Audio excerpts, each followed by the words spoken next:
cold winter light, scroll in hand, 7 seals, every word cuts and heals.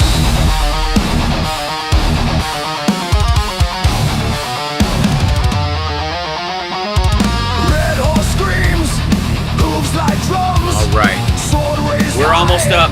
Hit that like, share the show. Peace unstitched by a single roar. I hear thunder at my door. Wars and rumors of wars, spoken like a curse in the dark. Every headline, every score is another cracked heart in the ark.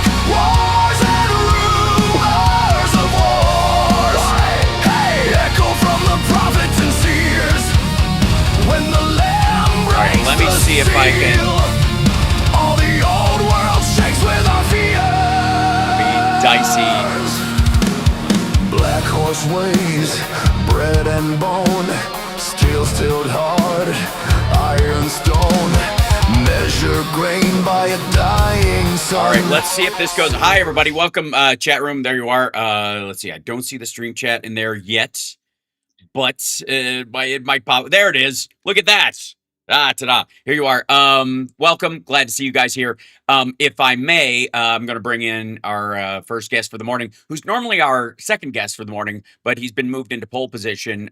Ladies and gentlemen, Philip Ittner joining us live from Kyiv right now, host of the wonderful show, and that is back.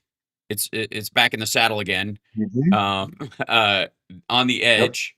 Yep. That's what I'm locked in your way. I'm moving myself out of the way. There you go. So, welcome back. I'm glad the show is going again. The question, I guess, for a lot of folks is how's production going? How's everything working out? What's life like in Ukraine? We'll get to the King's visit, which I know you are a pseudo sovereign. Sorry, he's your sovereign. You're playing the old game. Who's your sovereign?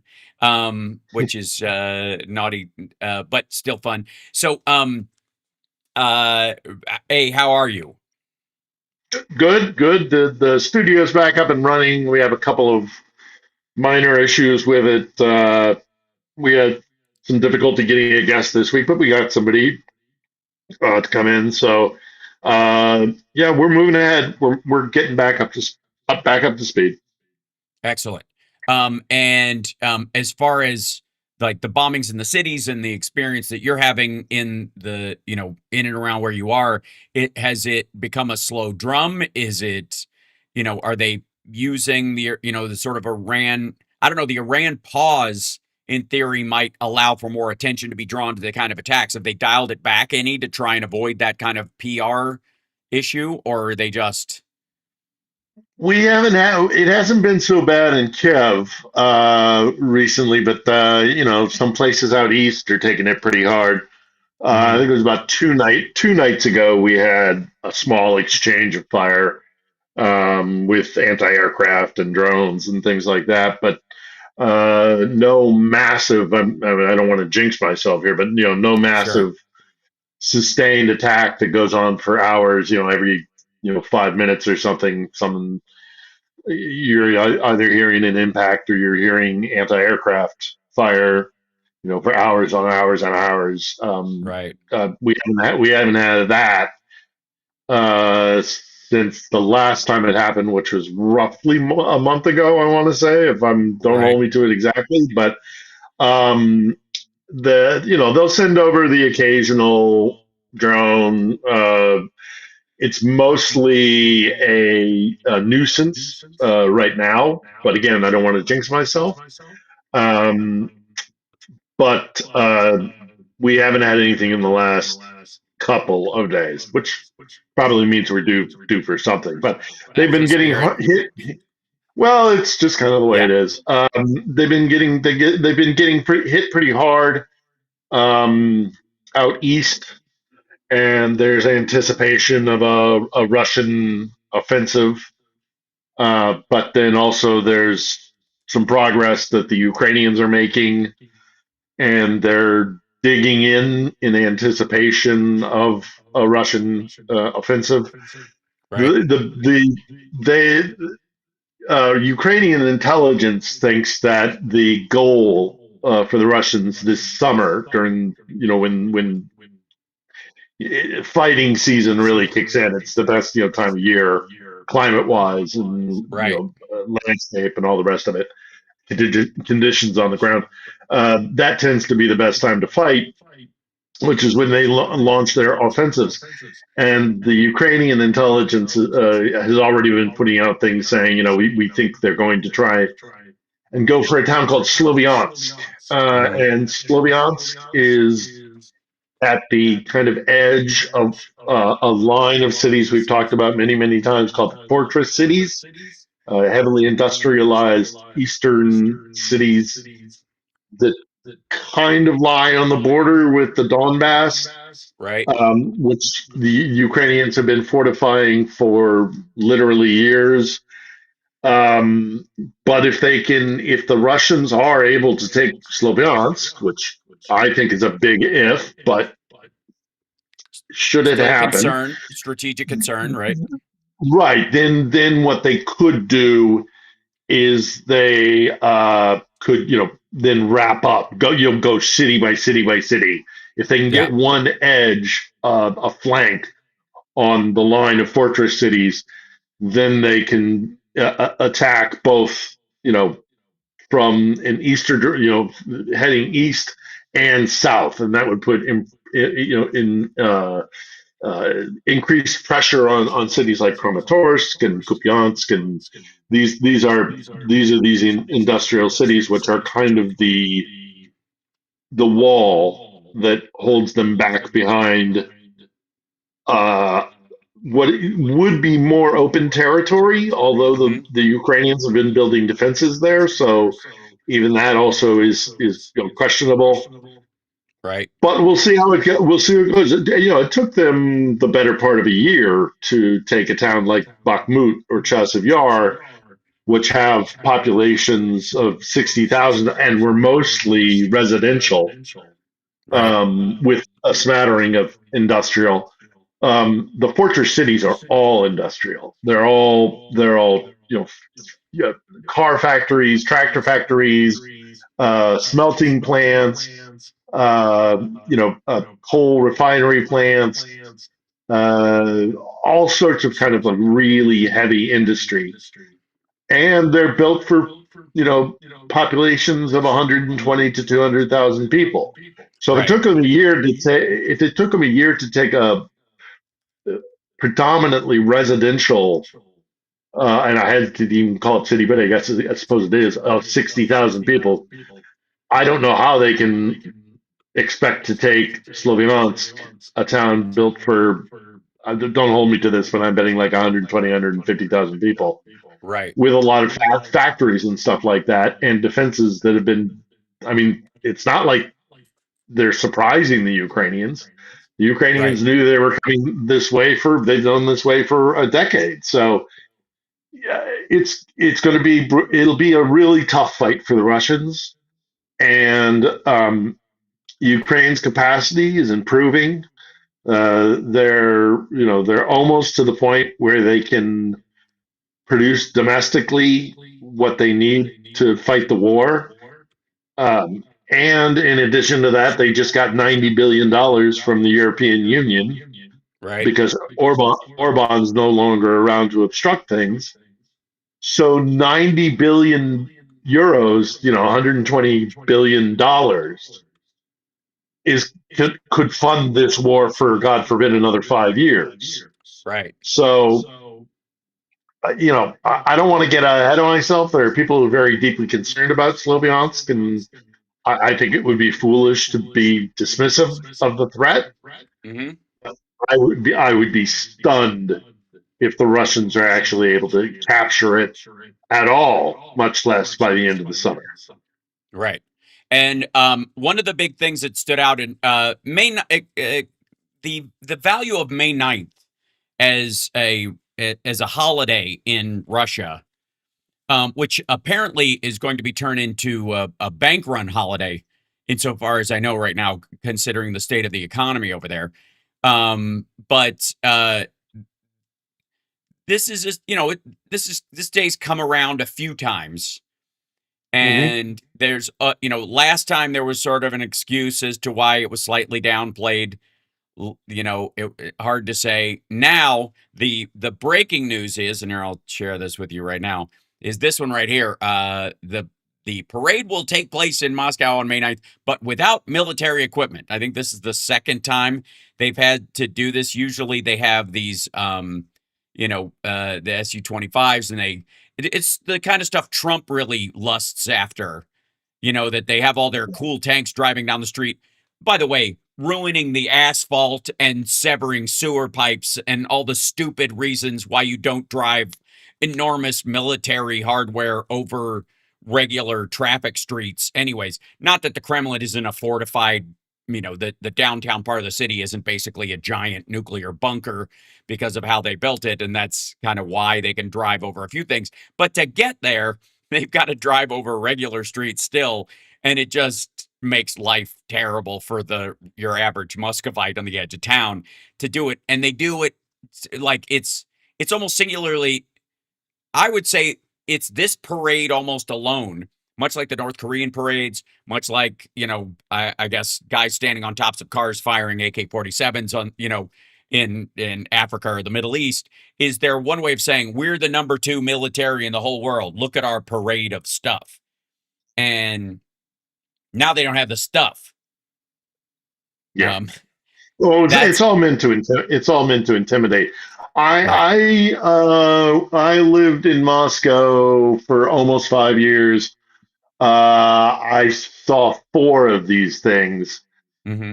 and it used to be there were 2 primary holidays in the year in Russia, and one was New Year's, which the Soviets, which of course thought that religion was the opiate of the masses, Sure. took all the trappings from Christmas and moved it onto a secular holiday of New Year's. So New Year's became like one of the biggest days of the year, and everybody would go out and have huge parties and things like Well, that. then also strip Um, away all the moral substructure without yeah, anything to replace it. That's that's one of the issues that sort yeah, of like that communist atheism has always had, is that they were like, they just kind of rolled in with a fuck this noise anti-religious thing, but they didn't really bother to build sort of a sense of cooperation and public trust and a high trust society yeah, that yeah. religion And often carries up to a certain point, right? right. I mean, there is gift giving and there's family gatherings. So there's that kind of Right. part of the social fabric. There's mythology that they adopted from you know in many ways the West. Yeah.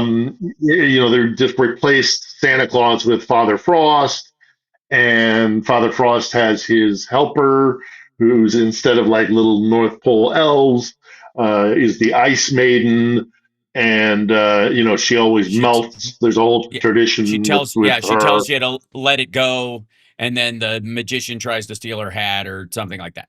Yeah, a mix Yeah, of and everything that, she yeah, and well, and she keeps, and then she also keeps jumping over the fire to kind of as you impress do. Father Frost, and in the end, she kind of melts in her kind of adoration of V- Father valuable Frost. lesson for valuable lesson Right. for the children to not jump over the fire, especially if you're made of ice.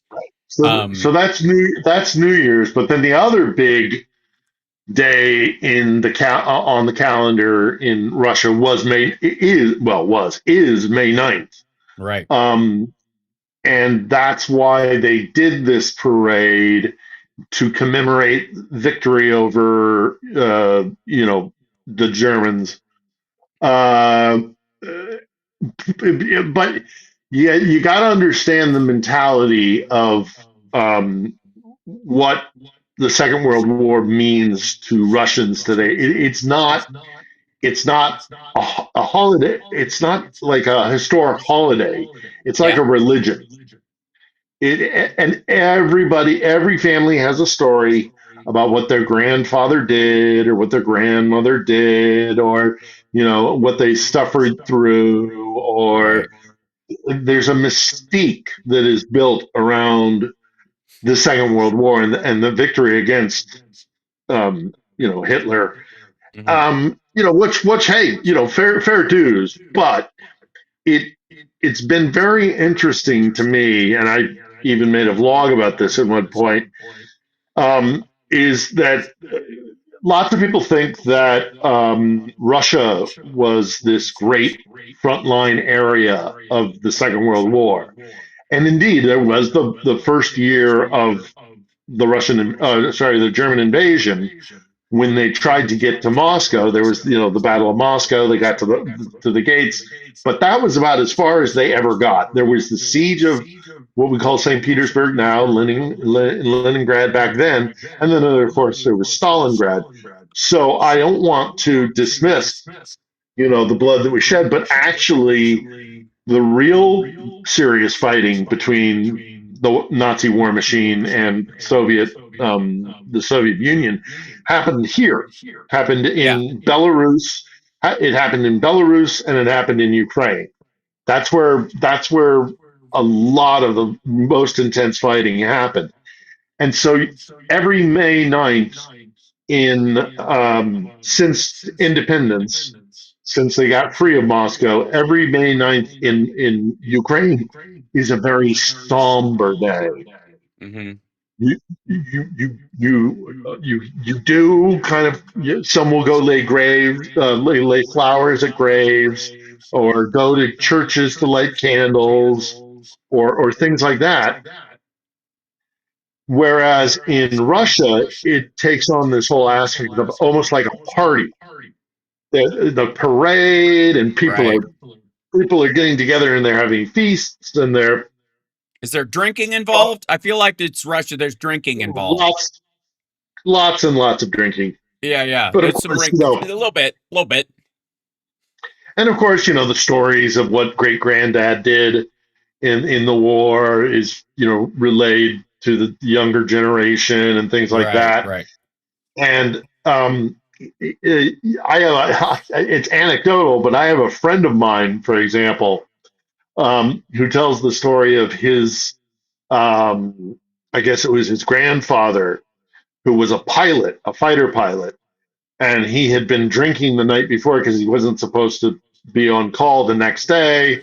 But situation changed, so they threw him in a Hmm. plane, and he was hungover and all the rest of it, As you do. and got into a dogfight with a German fighter, and they were doing all this aerobatics, and of course him being deeply hungover, he threw up all over his canopy, over his cockpit, Uh-huh. and the German was so Jesus shocked and Christ. disgusted that he also threw up, and that's the story that his family tells itself. And Y- thank goodness we're not on Saturday, but bullshit. Yeah, right. Bullshit. Yeah, Of course that never happened. sure. But that's the story they tell themselves. That's the story that will be passed on for who knows how many more generations. Right, And it's just because it's the Second World War is religion, it's mythology, it's identity, it's so many different things. right. And so that's another reason why so externally they do this parade with all their nuclear, intercontinental ballistic missiles and their artillery pieces and all the rest of it. To externally, they say, "Look how great we are! Don't mess with us." But internally, it's this, like Right. remembrance of the Well, might and I power of the USSR. look, I maybe that's an apocryphal story about a Russian fighter pilot hungover vomiting inside of his airplane and barfing all over the glass above him so that it dripped down on him every time he rolled his plane. And that the German pilot was close enough to see this happen enough to vomit as well. I know, and maybe it's apocryphal, but it reminds me of that line from L.A. Story. a kiss may not be the truth, but it's what we wish were true. And I Mhm. choose to believe that there was at one point a Russian pilot so hungover that he vomited all over himself and won the war by barfing. Because the real truth is But who knows. you go to every family, and every family has a story like that. Now it's Right. not always It's also not always It's not. military. It's not always vomit. It's also it's not always bombing. It's yeah. But it is, Sometimes it's worse. sometimes it's like, Sorry, I brought a little. You missed the, Johnny, so yeah. sometimes it's like, grandma was so desperate for food that they boiled, shoelaces for days on end and ate their shoelaces, sort of thing. And that's how Right. the The old. deprivations they went through. Yeah. The old. Yeah. Like who was so trying to take care of the husband was off fighting. The grandfather was there and the grandmother were there. They were taking care of everybody. They're destitute. The grandmother goes, I've only got one choice. I've got to go out and prostitute myself for the money so that we can all eat. And she takes it as a mission for the family. And she goes out and does it. And she comes back the next morning with enough money for food and rent. She has $225.25. And the grandfather says, who gave you the 25 cents? And she says, everybody. So sorry. It's it's Solid much joke. more solemn a story in Russian. It hits differently in the mother tongue. That's what she said. So I wanted to my favorite part of this piece of news that I was sharing earlier about them not having stuff at this May 9th parade was the defense ministry say there would be no columns of military equipment on the parade at the parade due to the current situation, which I find beautifully vague, arguing that we can't even spare the cardboard tanks. We can't even, the fake missiles we make out of welded garbage cans that are spray painted so that it looks like we're showing the world where our nukes are. And if they wanted to hit us, at least 35 of them are out of commission because they're rolling down the street in front of our leader. Probably not a great strategy. We can't even do that this time because because they probably sold the empties to Iran. And then it says also due to the operational situation, which is, keg breathian level bullshit. Cadets from military schools will not participate in the parade. That is because cadets are being sent to the front fucking lines. Yeah. Between Russia and Yeah. Iran, that like child soldiers are now having their day in the sun. Iran dropped the age of like I was going to say recruitment, but conscription to 12 years old. 12. You can now be, and by the way, like anybody's fucking keeping track. If you're a tall 11-year-old, like they'll give a shit. But there are 12-year-olds guarding stations and carrying guns in Iran right now. And the Russians are like, hey guys, wait up. Yeah. Yeah, well, Just and awful. the other thing is, again, having witnessed several May Day or May 9th Victory Day parade. The other thing is that the way they do it. So Moscow has what's called the Ring Road, and Mm, and they've built this massive, you know, a multi-lane. Sometimes it's like, four, sometimes it's 8 lane, yeah. enormous road that goes all around the center of Moscow, and that's the staging area for all the military ordnance and the parade and all the rest of it. And so they line up along this ring road, and it just occurs to me, it's like if I was a Ukrainian drone operator Right. and you had rows and miles and miles and miles of military hardware just Oh sitting yeah. there waiting their turn to drive past a bunch of dignitaries and the president or the czar on Red Square, and they're just sitting there for Right. hours and hours, And just it would not be a static. good look. It would not be a good look for Herr Putin if they had to start returning fire with those munitions while they're waiting to be in a fucking parade. Yeah, Speaking of how beloved Putin is right now, there is the European Union, or European Parliament rather, is voting on a resolution establishing a tribunal for Putin, just kind of giving it the go ahead. Like this is going to happen. We don't know when. We don't know when we'll get a hold of him, but when we do, this is going to be waiting for him. So on Thursday, they're set to adopt a resolution at a plenary session in Strasbourg, which, among other things, will call for the swift establishment of a special tribunal on the crime of aggression against Ukraine.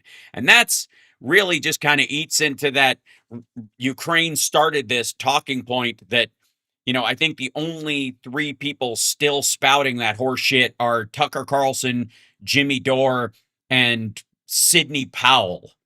Like, who the fuck is Yeah. left carrying, Putin's balls across this finish line?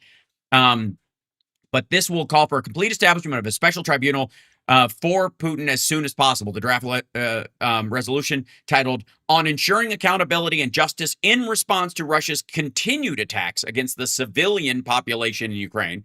The text is, went out to the European Pravda, supports the signature by the EU of the enlarged partial agreement on the special tribunal for crime of aggression against Ukraine, with a view to the EU becoming a full member of its management committee. So all that said, what it means is they intend to have a big generic kind of rando one anyways against the crime of aggression, but we're adding a special addendum specifically for Putin as a human being, just to start off. We don't need to have the whole tribunal to figure out he's as guilty as he is.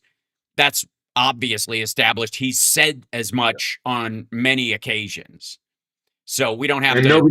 nobody should be surprised that it's happening, shortly after Orban was kicked out. Orban was Yeah. always the obstructionist on this kind of stuff. So, Right. the other thing that the European Union is doing, as I mentioned earlier, was the $90 billion loan. They've been very smart about that because this has been really controversial because a lot of like banks that hold oligarch money don't want to set a precedent that, hey, if your government gets involved in something that the West doesn't like, then we're going to seize your assets.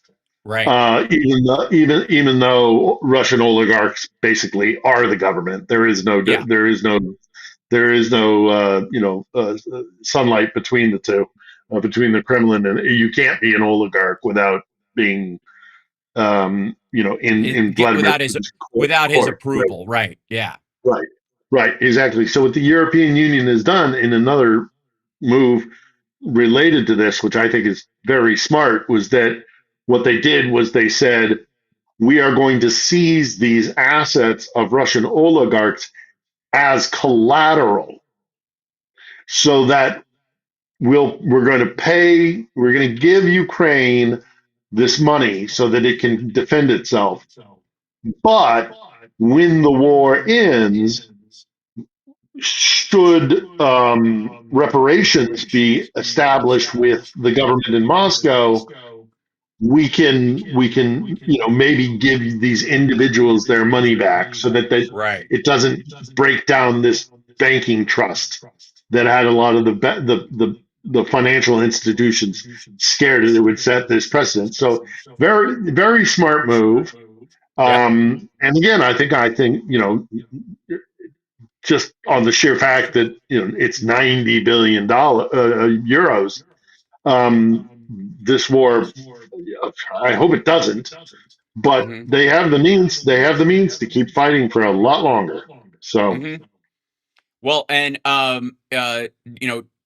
TWAPS, the seaport is in well, I'll show you. Hold on. This is it's looked like this for the last few days. mhm. And I think it's like Kate from Kharkiv on Blue Sky is just posting, like fire photo after fire photo, but it's the Ukrainians drones hit this key oil refinery out there and then hit it again. So they hit it 3 times, the 16th, the 20th, and the 28th, and it's just still burning. Like Mhm. it's gnarly. It sparked a large-scale blaze, prompting evacuations from nearby streets, Koshkina and Pushkina, with over 160 firefighters responding under tough conditions to basically stand there and watch. Like it's nuts. Yeah. So the like, and then there was another report. Let me show you this one where yeah, here it is. This is the this is a different one. I just want to, yeah, it's a Transneft pumping station that Ukraine hit that's 1,500 kilometers inside the country. And it's just like on and on. Like the Ukrainians are chipping away at the oil infrastructure of Russia. Now, there is my current favorite conspiracy theory amongst the maggot class and their drift, meaning the people who have left, because of Epstein or whatever, is that that this is all a war against China, and that the U.S.'s backing of Ukraine under Biden and the U.S. attacking of Iran under Trump is us cutting them off from their two biggest buddies in the world. The Russians, their famous friendship with China, which involves China, of course, renaming parts of Russia back to their Chinese names. They're that close. We're so friendly, we're going to rename parts of your country because we plan on taking them back later. But also, Iran supplies 90% of their oil. Trump always screws this up that China gets 90% of their oil from the Strait of Hormuz from Iran. He keeps narrowing it down that Iran's giving them 90%. It's that 20% of the world's oil comes through there uh, through proxies, meaning China and people it has partnerships with, meaning Africa and other countries. 90% of it goes to China and its buddies, but only 40% of it goes to China. And China stockpiled 1.2 billion barrels of oil before the war started, which sounds like Trump was giving them a heads up. Or they have spies within the administration, or Elon Musk told them, or what have you. They've got a buddy in Palantir or something like that. But they clearly were like, oh shit, they're going to hit our main source. Now, they have hit the reserve tap part of that. They hit it a week ago. So they're not getting enough for their daily use. So they're tapping that 1.2 billion barrels. That's assuming, by the way, that their storage facilities are actually functional, which I do not assume because they've had problems with these in the past. They've had dudes sell off big portions of their oil and jet fuel and refill the tanks with water, with seawater. This has happened a bunch of times in China, and it would be no different right now, especially the larger it gets, the less of a chance they're going to use all of it. It's like if the United States, if we found out that there were 200 million barrels, of oil in our reserves that were actually fucking, coal, just stone, right? That we're filling the thing, but we never lower it enough to see that it's not as deep as we said, or it doesn't go because it's so big. At 1.2 billion barrels, like they're figuring nobody's checking. So they're siphoning this shit off and selling it to Vietnam and all that kind of stuff.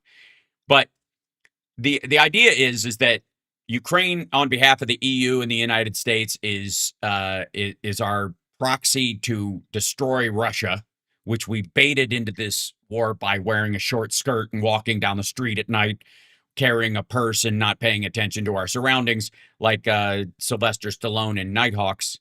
And then the Iran war was part of the PNAC plan that was all along, but it's smarter than that. It's why they won't get mad about it, because we're really attacking Chinese proxy in this situation, meaning that both Iran and Russia are now pawns of China.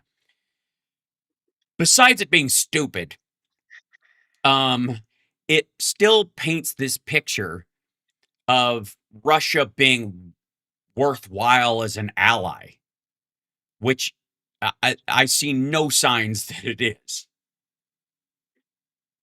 They're not even good allies to Iran right now, Right, in the conflict there. So yeah, it's that's a ridiculous right. conspiracy. I mean, that's just absolutely insane.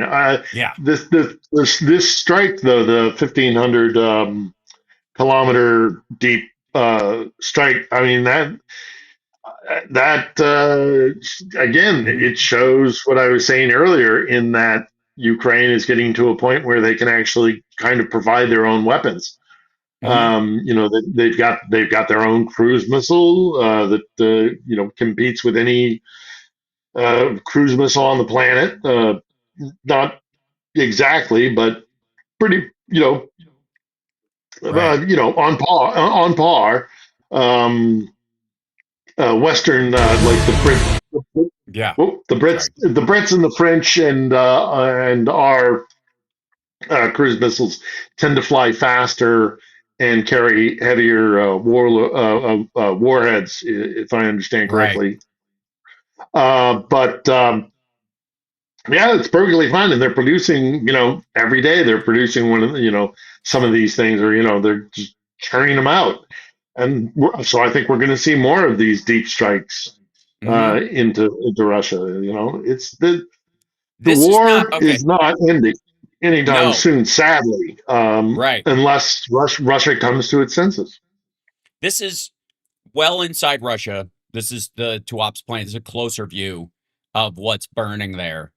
And the I'm always struck by how like maggots. I wonder if they thought they were going to be making these defensive statements about Donald Trump and Epstein and failed economy and a regime change war in the Middle East and all this stuff that they said was gone forever because he was going to drain the swamp and spank the deep state because daddy's home and all that horse shit about Trump.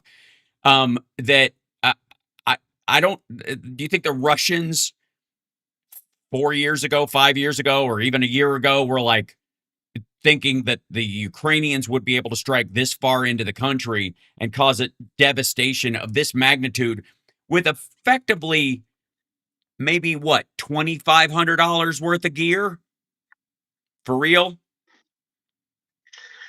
I think probably the Flamingos got a higher price tag than that, but yeah, I don't yeah, know. I Was mean, it a flamingo drones that and struck it?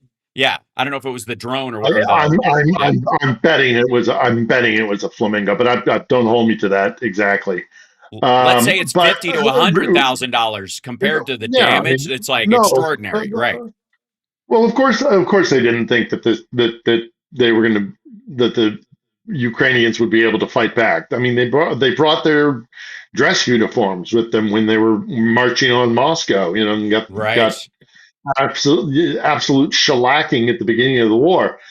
Russians have always been very, very dismissive and Hmm. condescending to Ukrainians. They think Ukraine. I think I already told you that the story of that we had from Natalia Lutsenko last week Right. uh, on or well the week before on the edge when she was working in the UN, and Hmm. she had a Russian diplomat and come up to her and be like, "We don't understand why you Ukrainians are so reluctant. I mean, if you just made a couple of changes, you could make really good Russians." And to which Oh my Natalia was like, God. "We don't want to be Russian." So Get fucked. Moscow and the Russians have always had this really condescending attitude towards Wow. Ukrainians, and also the mentality. They really do have the mentality of like, you're just little Russians. You're just Right. good little. They do it to the Serbs too, as a matter of fact. Hmm. This kind of because they see themselves as the arbiter of what it is to be Slavic, what it Right. is to be Orthodox Christian. Um, Yeah. and Which is they have this hilarious. mentality, right? They have this mentality that they get to decide, how you're part of the Slavic world and part of the Orthodox world. And the Serbs, because of their kind of situation with their neighbors and this constant kind of fighting between in the Balkans, are a little bit more accepting of that relationship. But the Ukrainians, a long time ago, and I'm talking, you know, like Hmm. centuries, a long time ago said, "No, we're different. We're not like you, and you don't get to tell us who you are. We are. You don't get to define us." Right. And that's why there's a book in the studio by Taras Shevchenko, who's kind of like a Ukrainian Shakespeare, or just a Nobel a poet, a laureate, kind of a Right. national poet, and his book is all about like being Ukrainian and loving Ukraine and loving Right. not What a only the nutty land concept. but the culture, and yeah, and the Russians hate him for it, and Hmm. because they really do literally see them as little Russians, Malorossiya, little Russia. And so could they conceive of little Russia putting up a fight that absolutely has ground them into into the dirt, Hmm. and is now actually hurting them domestically? No, no, no Yeah. way whatsoever. So it's yeah, and And they're yet, and it's going to get worse, and it's going to get mhm, worse for the Russians. The Russians are not going to get stronger; they're going to get weaker. And the Ukrainians, meanwhile, are only going to get stronger. The issue at hand is territory, right. and if Russia can change something on Yeah. the ground militarily, and I don't know what it would be. Like we talk about them attacking the fortress cities or Sloviansk, or if they were to bring out some sort of secret weapon, or if they did some sort of tricky, maneuver on the ground, they could maybe grab more territory. Right. But I just don't see it happening, and I certainly don't see them taking huge chunks of Ukraine. I think they're Agreed. pretty much at their high water mark. Hmm. So the only question is how many more Ukrainians have to die. Right. It's great to see the Europeans finally getting their act together and starting to really lay into helping them. So we'll Right. see how it goes. But yeah, no, they certainly. I don't think Moscow or any Russian could have anticipated the way this has gone. I think it's been a massive shock to their system, and I think the end result of this war has already been decided. It's just a matter of how it shakes out. I don't know what it's going Yeah. to look like, but it's going to end with you know a Russia will come off worse for having done this, and Ukraine will come off better for Right. having fought as hard as they have fought. And I think that's an inevitability. I don't know exactly what shape or form that comes in, but I think Right. it's been written. The conclusion of this conflict was written a long time ago. It's just a matter of, sadly, how much longer, how much more money, how many more people, how much more suffering, Right. do people have to go through before you know the Russians come to Right. their senses, as I say, and Putin's got to go. So Yeah. that's also a major factor. Absolutely. So and thank you guys so much for hi chat room. I just thought I'd bring you guys in on the conversation a little bit because normally we get to on Saturdays have you guys be a part of the conversation when talking to Phil. Don't forget to subscribe to On the Edge, his show, as they're getting their, back on their feet. It's crucial that they have all the folks. And thanks, Boston Brian, for that. Slava Ukraine jumping in there and thanks for having Phil on your show as well and helping to Yep. get the message out there. Crucial, Got very to got crucial. to remember to write to Brian soon. Yeah, that's right. But yeah, yeah, uh, yeah. Hmm. No, this is already a done deal. It's just a matter of what it Yes. looks like in the end. And if you're looking for On the Edge, I have a channel set up on YouTube that is simply On the Edge, but I also put it out on my own On personal on channel, and Philip that's where Ittner. you'll Yep. Yeah, with one L in Philip and two T's in it. They're all one word, Yep. and that's where we put a lot of stuff up. That's right. So in the last few minutes, the minutes that I have you here, maybe we'll talk a little bit about the King's visit because we, your famous "Keep Calm and Carry On" tattoo. And And I'm a British citizen, so that's right. that's You're a dual. I am You're a dual citizen, right? an American, but also a subject of His Majesty, which is I'm fine with. I can make peace with that. I can Yeah, that's walk fine. and chew gum. I'm a sovereign of Uh, my own majesty. It's just Fair how I enough. roll. But it's I know that Zelensky has responded to what Charles said in Uh huh. it was in the House that Charles spoke, I believe. Yes. Yep. Um, uh, because he did How, say it was I it didn't was see it both. because it was He spoke to the too House. late here, Yeah, he but spoke to the House and I the read the Senate together. transcript. Hmm. Yep. Yeah, and he said he did make the point that we've got to stand strong with Ukraine. So I know that was well appreciated here. Oh, he was dunking on Trump all over the place. Oh, And one of the things I saw was the irony that we have, a country that broke with a monarchy to form a democracy headed by a would-be dictator right now, and then the monarch of that former country coming over and extolling the virtues of democracy. It was so fucking upside down, yeah. Stranger Things that I that love, everybody I noticed. love, I love the Magna Carta bit. I Yeah, loved the Magna Carta bit because if you know the history of the Magna Carta was written to put limits on the power of the monarch, right. the executive. The executive. There Yeah, was King John of Robin Hood fame was right. being a real asshole, and he was a Which is prominocracy and all just that kind of it's just stuff. the way lions are when you give them power, but that they haven't earned while their older brother is away at war. Right. So so a bunch of I mean, this is the history of the Magna Carta is that a bunch of barons got together and said, you know, yes, you're still the monarch, but we're barons and we have our fiefdoms, and Right.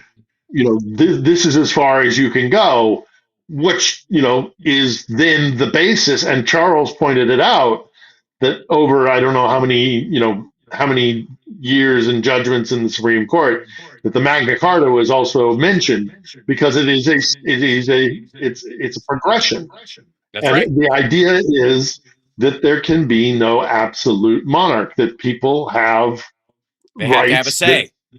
that they have to Well, have a say. That's right.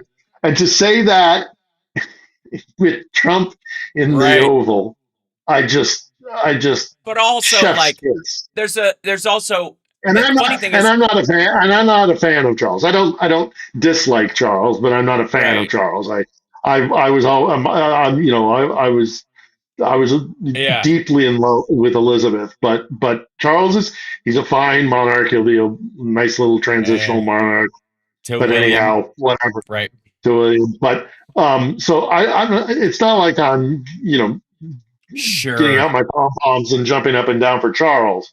But that was, I have to admit, that Right. speech And I think it was was like just, the height of British irony. Like if you want to talk yeah. about like the culmination of the all of the irony of Monty Python's Flying Circus all slapped into one thing. It was the monarch coming over here and lecturing us on how to run a democracy. And it And actually the landing passive, because of the yeah, dickhead we have in charge. and the passive aggressiveness of it too was so British as well. Yeah. It's like Oh my God. if you know how to speak, if you And that can was read the subtext, right. Well, that's the which problem is wasn't hard, which wasn't actually hard because Charles amazingly was pretty blunt about it. But like but Trump is that's so how fucking dense. He's yeah, not going to, unless he's somebody done. tattled and told him what it meant, what he said, not just what he said, but what he was really saying. Like Trump would have to have it spelled out to him because he does. Yeah. There's no way he listened to that and when he's talking about me, I'm a terrible person. Like he would just go, he's my friend. He likes me a lot, very highly respected. Like that's where his fucking head was. If he even Yeah. watched it at all, he was napping. Get the hell out of here. No, Like he the idea wanted that that. He wanted the royal visit, and he wanted the photo. yeah, Isn't it the But then, same reason why on his last visit during Elizabeth's reign? I remember this distinctly, was that he insisted that it be a state visit, oh, and that meant that right, he gets to meet the monarch and he gets to inspect the troops with the monarch, right. which of course he then completely screwed up with protocol. But he Well, he insisted jumped on it. in front of Yeah, Camilla and he and touched her. Well, he yeah, touched her. He touched her. He touched her back. You don't right. touch the monarch. You do not. I mean, back in Well, the he day, you bumped weren't into allowed to Charles turn. because he was on the wrong side of the soldier for the thing. He was like, "Oh shit, I'm supposed to be over here." Like it was so fucking pathetic. And then like the comparison, not just the content of the speeches, but the delivery itself was as stark as anything Yeah, else.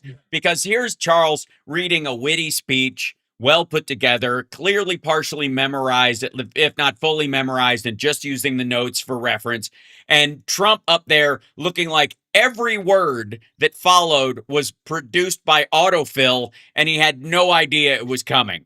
Like there were several words that looked like they were punching him in the face. It's yeah, yeah. yeah. It, Yeah, it was it good.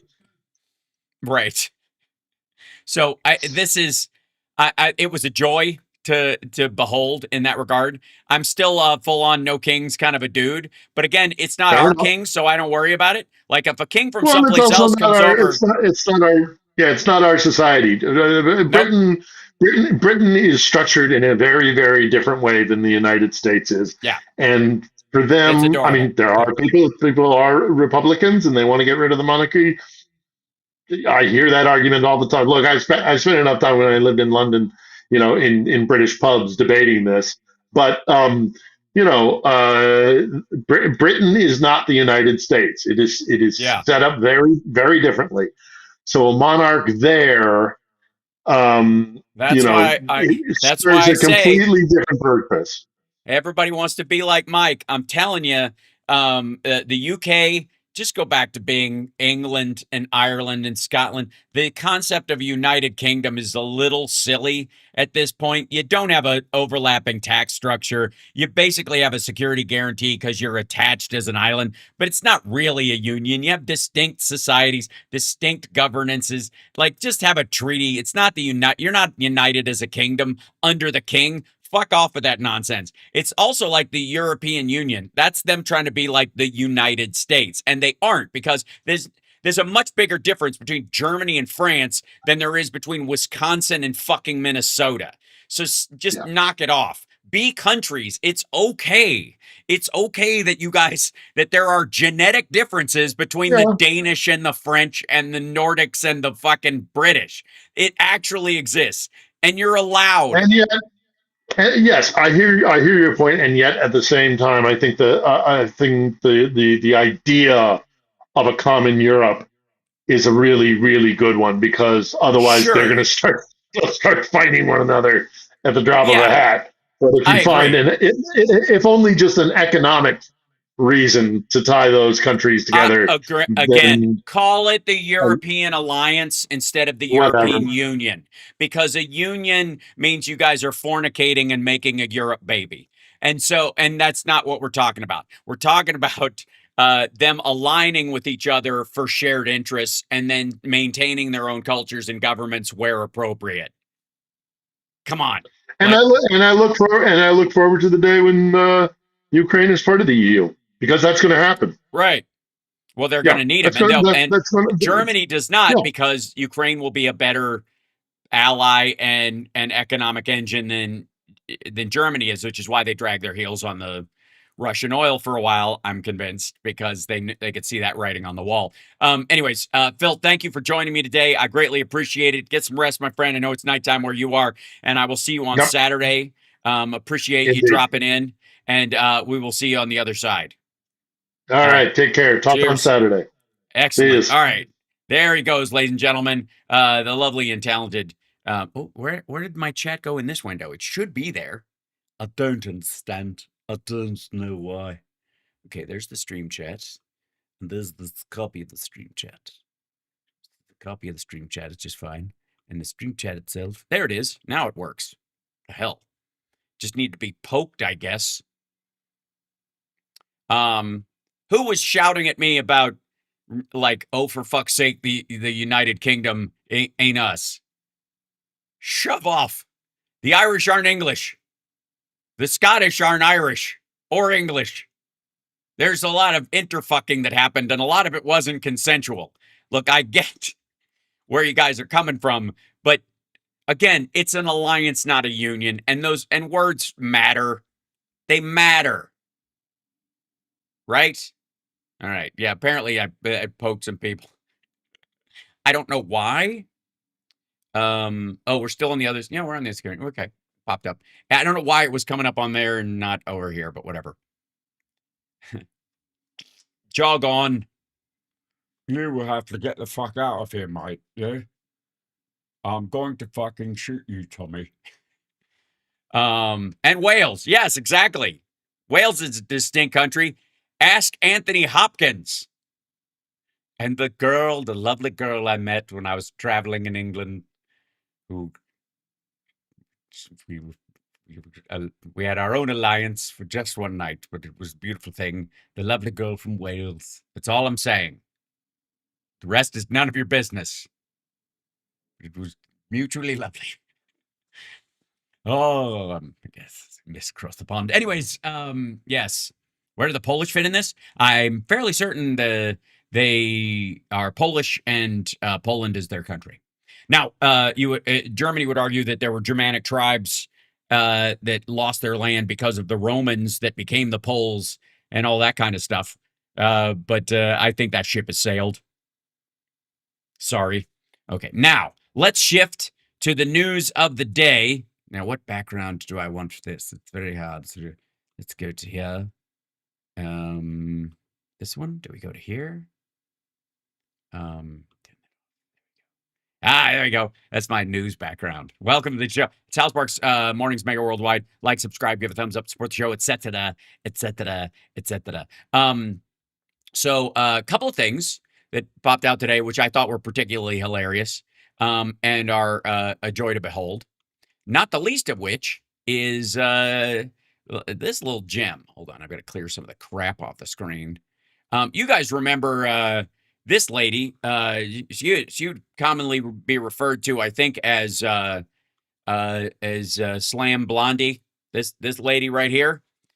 So she pulled a Matt Gaetz, or Trump pulled a Matt Gaetz on her behalf recently by having her bug out before the trial could come up, or before her testimony before Congress figured, hey, we can really, we'll shut this whole Epstein thing down for shizzle. And she won't have to talk at all because I'll just claim privilege and whatnot. And then, oops, even with, now let me talk to you a little bit something, because this ties into the Supreme Court case that softened parts of the Voting Rights Act today, which everybody is semi-panicking about, which you have nothing to panic about, by the way. This is not good for Republicans, even if they thought it would be. It's not. We'll get to that in just a moment. Don't let me forget, because it's easy to get distracted by the Slam Blondie and the Epstein parade. Keep this in mind, by the way, when these idiots start talking about how Biden officials avoided their subpoenas and whatever, and that Jim Jordan has still never lived up to his, and yada yada yada.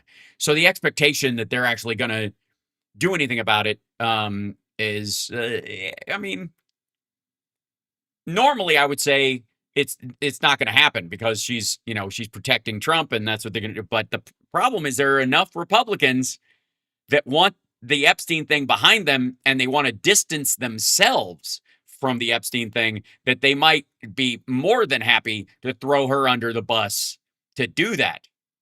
Which, by the way, there is no way you do this without Trump catching a face full of excrement. There's no way.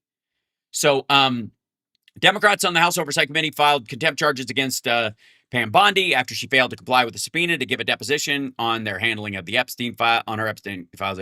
On Wednesday, Oversight Committee ranking member Robert Garcia said Bondi illegally defied our committee, skipped her deposition, and refused to cooperate. Bondi has extensive personal knowledge about the Trump administration's handling of the Epstein files, and regardless of her job title, her testimony and cooperation are crucial. Survivors deserve answers, and the American people deserve the truth, which is exactly why Trump was like, beat it. If I fire her, then she can claim ignorance, even though she was there during a year of the most egregious, shell game around the Epstein files, right? You never want Epstein behind me. I think that's a good move, John. I think you're right. Although he could be at any time because he's still alive. Anyways, I told you guys that is my preferred conspiracy theory. We all get one we're allowed to play with. That's going to be mine. Sorry. End of story. Okay. Happy birthday, Jacqueline. Look at you, 40. Happy birthday to Jacqueline. Yeah. Anyways, the Republicans are trying to reschedule her deposition rather than hold her in contempt. That's it's not happening. There is really no way that okay, jump back in here. So do I have to stream chat? Does it have to refresh every time? Let's see. Do you have to turn it off and back on and then it'll wake up? Is that what does it? Come back here, you silly thing. Maybe it just takes a while. That's odd because it pops right up in the other. I know. I've got an idea. Okay, take this, duplicate onto the horizontal canvas, the canvas. There we go. You take this, and then we stretch it out. And look at this, and now that works so much better. And then keep that, and get rid of this one, which doesn't work and is very odd. Go away. So it doesn't double up. There we go. Excellent. Okay. So yay! Look at that. Now it works. Why must it be so difficult? I don't know. So the other thing is because we live in the upside down right now. And I have to say, when it comes to this particular congressperson, she probably shouldn't bring up lying down. I'm just this is Boebert astonishes as she helps Dem torpedo a GOP bill. I need to lie down. Really, I didn't realize your date was on campus. Is he around? Okay. House Republicans suffered a massive headache on Tuesday, evening as far-right Rep. Lauren Boebert, who had to be yelled at in the Situation Room to change her vote about the discharge petition about the Epstein files that every Republican except one ended up voting for, even though none of them would touch the discharge petition, which is very odd. It's like once they had to vote for it, then they voted for it. But yeah. Joined forces with Democrats to sink a House rule that would get the annual Farm Bill passed. And that reads funky. So they were trying to use a House rule to keep the Farm Bill from passing, from bringing it to a vote when they knew it would pass. And she joined with them to override that. And right now, the vote is like one vote in either direction. I filed multiple non-controversial amendments to the Farm Bill to help rural Coloradans, Boebert posted on X. Rep. Joe Neguse asked the Rules Committee to consider them on the House floor. The Republicans on the committee unanimously voted against them, and they will not even be considered for a floor vote. Farmers and ranchers in my district are counting on me to be their voice in D.C., and our leadership is not letting me do my job. I am a no on the rule. The plot twist in the whip count drew immediate reaction from political observers. Boebert says she's a no on the rule after her amendment, offered by a Democrat, was voted down by Republicans on the Rules Committee. Things are getting very weird. This rule looks dead on the floor if the leadership could ever get it there, meaning get it to a full vote because it collapsed on there. Yeah, Boebert is praising Democrats on the Rules Committee, and I'm going to need to lie down, said Michael Garcia. Oh, so he's, Eric Garcia. Garcia said I need to lie down, not Boebert. Okay, well, that's kind of important to the story, as it were. Anyways, kind of hilarious. and indicative of, in a lot of ways, of where things are going to go. Because you know how you guys, you know, I said that when they are forced to actually govern, it is amazing how much Republicans start sounding like Democrats, right? I've told you guys this multiple times. Like, this is a crucial aspect of this. Like, they have to, uh, you know, when it came, like the biggest one I think was Snap, when Josh Hawley was decrying the value of Snap when it was being shut down, right? Somebody said, but any great ideas that come from Scotland, Ireland, or Wales become British. If it is a shit idea, it's Scottish, Irish, or Welsh. True fact. Yeah, that's the same thing that maggots do with Trump in office. If Biden does something they don't like, it's Biden trying to destroy the country. If Trump does something they don't like, it's the federal government. Your mother's ass. So that was another aspect of this. Okay. One of the other stories that came out was about Cole Allen, and Ken Klippenstein wrote a piece where I got to tell you, we'll get into this a little bit. Let's be abundantly clear. Cole Allen, like Mangione and these other fucking awful, murderous maniacs, who I am 100% against. Let's be abundantly clear for anybody that I lose in this situation where people start yelling about how somebody deserved to be shot in the back of the fucking head. I am against the death penalty, and I'm certainly against the death penalty without a trial. If that holds with any of you, then shut the fuck up about excusing any political assassin, even if you like you like who their target was. It's fucking nonsense. You're just opening a goddamn Pandora's box of violence, bloodshed, and your total disregard for human life is no better than the person that they were killing. Period. End of story. It is not a self-defense situation. You are not being, threatened or killed by, or threatened with death by somebody and standing up against them in that moment, sneaking up on somebody or walking up to them as they're walking in and out of a building, or running through a fucking hotel and shooting somebody is not justice. It's not righteous. It's not real. And it's totally ineffective. None of these things have ever changed the system. As a matter of fact, they kind of have a 9/11 effect. They cause a jingoistic circling of the wagons around that person or that idea. Right?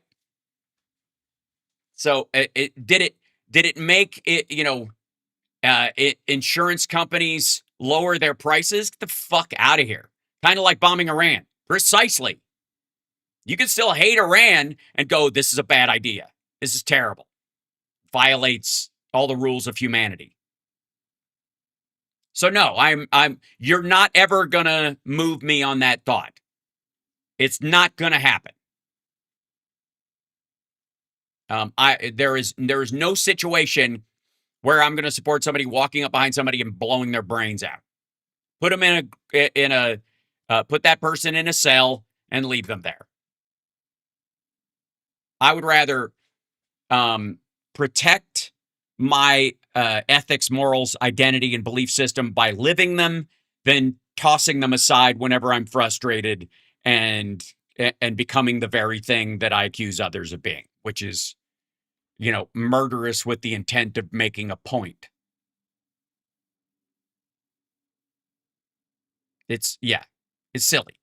Meanwhile, let's see if the fight folks on the maggot side and the we need fighters crowd on our side, see if you see anything reflected in the words of Cole Allen. In this, Ken Klippenstein went through a bunch of his stuff, and it turns out that Cole Allen hated the Democratic Party too. He was an unaffiliated voter. He was not party aligned. He gave $25 to Kamala, and everybody's jumping on that. Is that a CNN background? No, it's a make fun of CNN background, I think. But point being, let's take a look at some of what he said and see if it sounds familiar to anybody. Okay. All right. Can I blow this up? Will it allow me? Is it just okay? Are you? Nope. I hate that about the sub and the stack. Okay. Trump called him radicalized. Joe Gruters, the RNC chairman, said he was a radicalized leftist. By the way, because he believes that there are no right-wing Christian haters, like haters of Christians, which there are a shit ton, including the sitting president. Acting Attorney General said, Todd Blanche said investigators were probing any connection he may have had to left-wing groups and looking for accomplices and co-conspirators and blah, blah, blah, blah, blah. But Trump was like, lone wolf. Anyways, moving on. So they're tying him with, let's see, even hyper-liberal MS Now, Ken Delanian parrots the administration line, claiming Allen is one of several attackers on the far left fringes. Okay, first of all, Thomas Crooks was not left. Neither was the shooter at Trump's golf course. He was not left wing. Right now, it's 2 out of 3. And the argument about whether this guy is actually left wing is a bit absurd. He just sounds like one of these tap out motherfuckers. And by the way, this is exactly why I want everybody to vote. Because once people stop participating in the process, they come up with solutions like this. And it gets real terrible real fast. Okay. Allen and his social media. Okay. Consider his social media posts. If where he's talking about see if this sounds familiar. If you've seen anybody write something similar or seen or maybe even written something similar yourself. If this is the extent to which the Democratic leadership is willing to lead, it is time to form an actual third party. At this point, might be faster to replace with a new party. Call it the Do Something Party. I don't know. If this is the level of analysis coming out of the leaders of the Dem Party, might need an entirely new party, to be honest. I'm just referring, I think, to Schumer in that one. I swear the Democratic Party does not comprehend the concept of priorities. Which, by the way, take that with a grain of salt, because it came from a guy who prioritized violence over other means. Dude had a fucking master's degree in computer science. I'm just saying, maybe there was a better use of his brain. He was not a shooter, never discharged his weapon, quite sure. Oh, that doesn't matter. He carried it with the intention of doing it again. Yeah, exactly. This has got Cenk and Anna written all over it. There was another shooter that justified what he was doing because of TYT, and like almost identical shit. Like somebody's got to do something, right? And what's that something is somebody needs to bum rush into a crowded area with guns so that they or other people get killed. Fucking dumb. Anyways, is there no such thing as a vote of no confidence for Senate Minority Leader? Schumer is acting like an RPG, a role-playing game player, who hoards every single potion, power-up, and consumable he comes across because maybe I'll need them later. Schumer's assignment was not turned in on time, he said on April 8th. This is the same shit you hear out of TYT all the time. What's the point? Yeah, I do think there was also a possibility of the potential attempt at suicide by cop. I wouldn't rule that out. And he's not, I mean, if you were going to check out that day, I can understand why you were like, well, I guess I could just go to jail forever and blow it off, right? What's the difference? But TYT and that crowd have always talked about like just the fight mentality, which I push back on all the time. Not because it's a stupid analogy for the actual circumstance, is that it's childish and plays right into the hands of violent perpetrators. Follow it up with we need fighters, like Timothy McVeigh and the Unabomber. We need fighters like the guy at Ruby Ridge who fought for the Second Amendment by getting himself, his wife, and his kid killed, right? Fuck off. We need smart people who can not only legislate, but also can communicate the purpose of that legislation to people who might not automatically be on board. Fighting with them does not make them join your side. Wouldn't it be better? Now, please feel free to call me naive about this, and I'm not saying it won't take work. But wouldn't the best president we could possibly have think in terms of how do I convince the MAGA faithful that I'm here to do some good in the world and that they will benefit from it? Now, you could, in a schadenfreude kind of, I guess, passive aggressive way, bring up the fact that red states suck off the tea to blue states, and they use more Medicare, Medicaid, and special education funds than blue states do, and blue states pay more in taxes than red states do. They leech off them, and they wouldn't have any of the programs that keep the rest of their state afloat if it wasn't for the people that they're hating on. So maybe they ought to tap the fucking brakes on shitting on Democrats in big cities, because if that tap ever stops, they're screwed. Sure, you could bring that up. But also, would it possibly be worthwhile if eventually maggots in general started understanding that even the people that vote against them, like me, don't mean them ill? I don't want them to die unvaccinated or of an illness they cannot afford to treat. I want their kids, no matter what opinion I have of that kid's parents, to have at least a baseline education that they can build off of. If you want to homeschool your kid, here's how it works. Send them to public school, and then when they come home, add on top of that, instead of just reinventing the fucking wheel and trying to teach them creation science. It's a thought. And if you think the school is turning them into an automaton, guess what? You're their parents. Do better. Where were you when they were being turned into a robot? Also, I'd like to point out that more than likely the people who say that, all of them actually, went to fucking public school, and they're like, public school just turns out robots. Then why the fuck am I listening to you? It's like that John Kirikow CIA asshole who's like, I'll tell you the inside stuff, but what's a CIA agent? Always a CIA agent. And you're like, well then, dude, why the fuck would I be listening to you? What? Everything's a psyop except you? Fuck off. So, point being, is that Cole Allen's attack was not a I'm going to strike a blow for fucking like healthcare or no more new wars, right? Like, yeah, Gino's saying, and what do churches do? Well, that's it's an excellent point. Let me bring that up if I may. If you have to have the Bible in school, your church sucks. That's what Sunday school's for.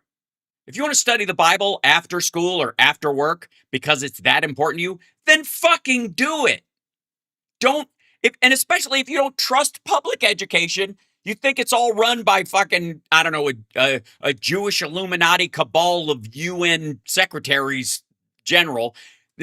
Why would you hand the Bible over to them and go, teach my kid what's in this book? Like, are you nuts?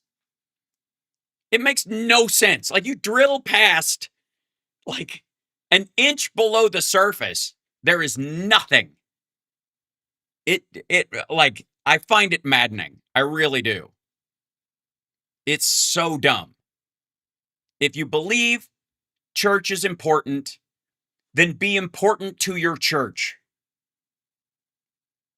If you think Christianity has value, then embody it in what you do.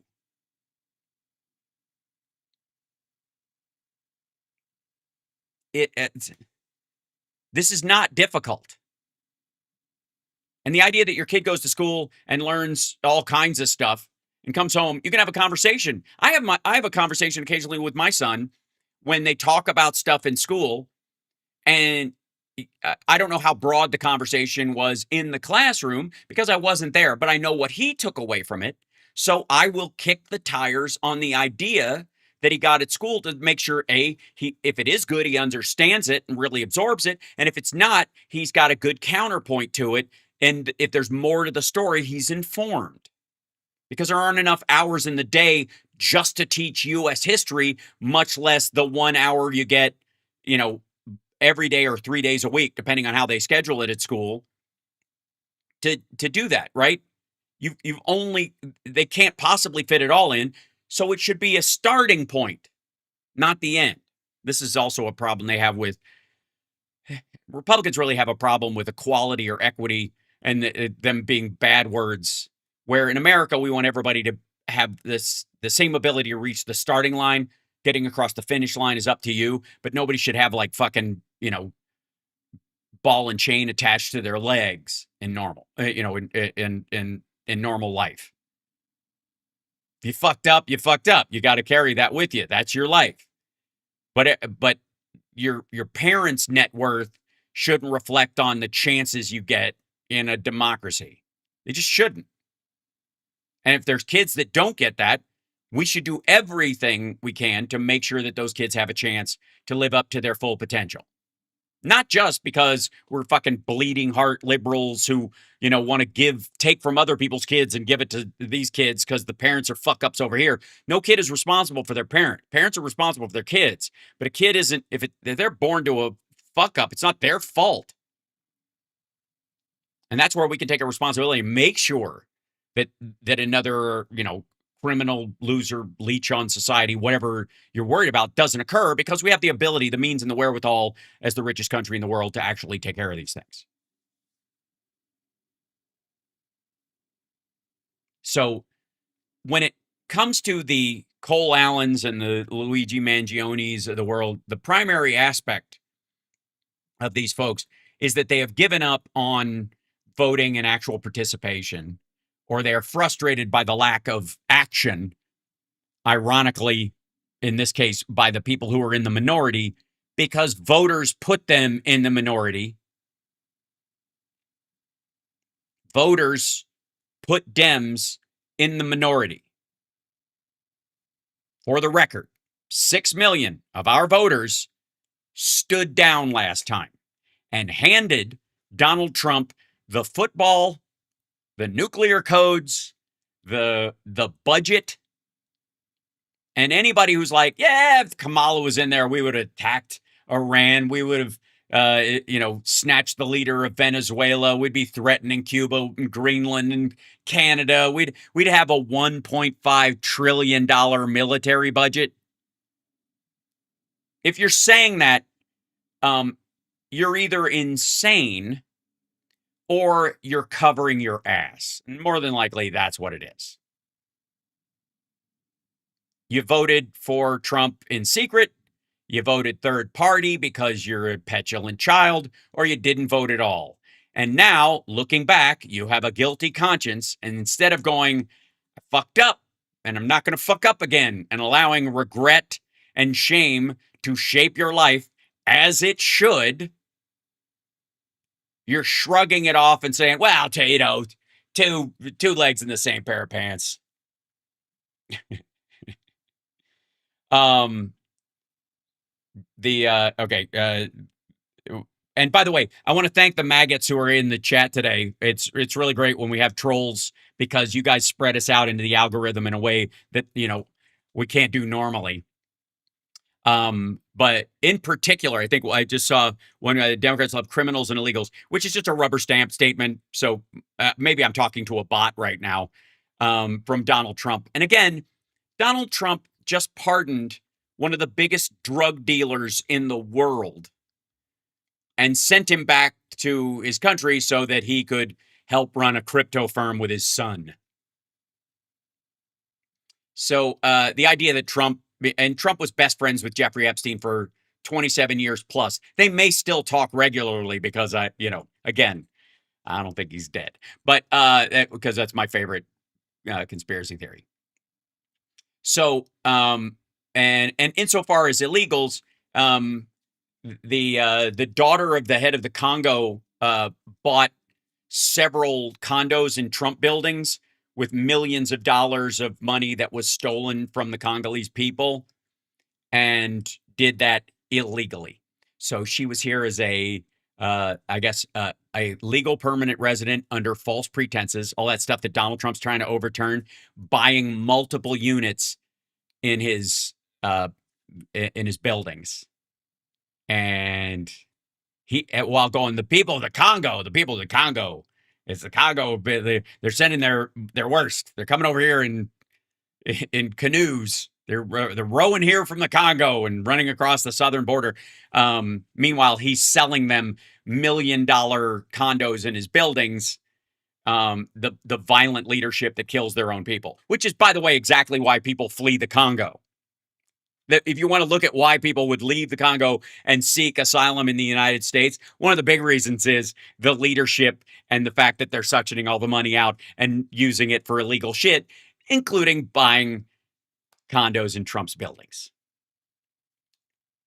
Also, Donald Trump never kicked Epstein out of Mar-a-Lago, not once. And again, to the maggots in there, goony goo goo, right? I think it's goony goo goo, isn't it? What the fuck does goony goo goo mean? For all the maggots in there, I just have one question. I would love for you to answer it. How long would it have taken you to figure out that Jeffrey Epstein was a pedophile? How long? If you meet him at a party, you're dangling there for a little while. You're actually around for a bit, and there he is. And just how long would it take, maggots? How long would it take you to figure out that Epstein was a pedophile? Just give me a timeline.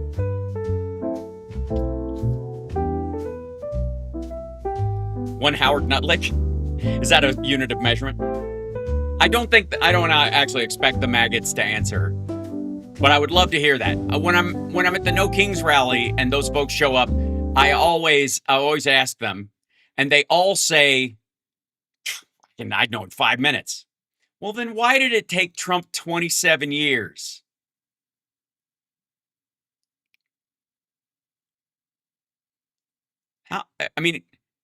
Is your excuse he's just a shit judge of character? Well, then what does that say about his cabinet, who are also, by the way, friends of Epstein? They don't care? Yep, 1/5 of a Scaramucci. There you go. Yep, Eddie Murphy bit. That's exactly right. 0.3 Scaramucci's right. They just seem afraid to answer it, because they know the answer doesn't bode well for Trump. It's pretty goddamn obvious, right?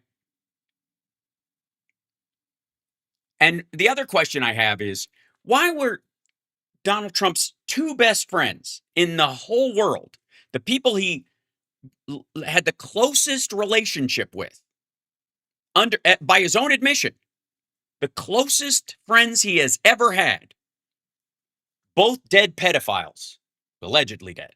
Roy Cohn, who, again, famously said when he was dying of AIDS and a reporter asked him, what will you say?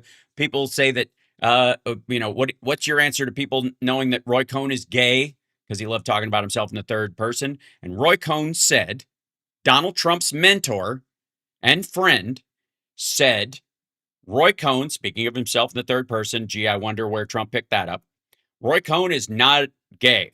Roy Cohn is a straight man who fucks boys. That was the quote from Roy Cohn. Donald Trump's close friend, who introduced him to another guy who was his close friend, Jeffrey Epstein.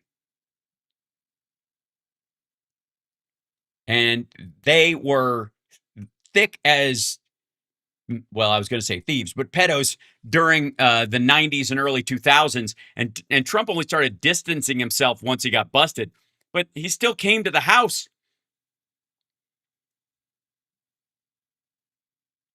The other thing, by the way, and this is only because of how it affects maggots, is that they're both Jewish.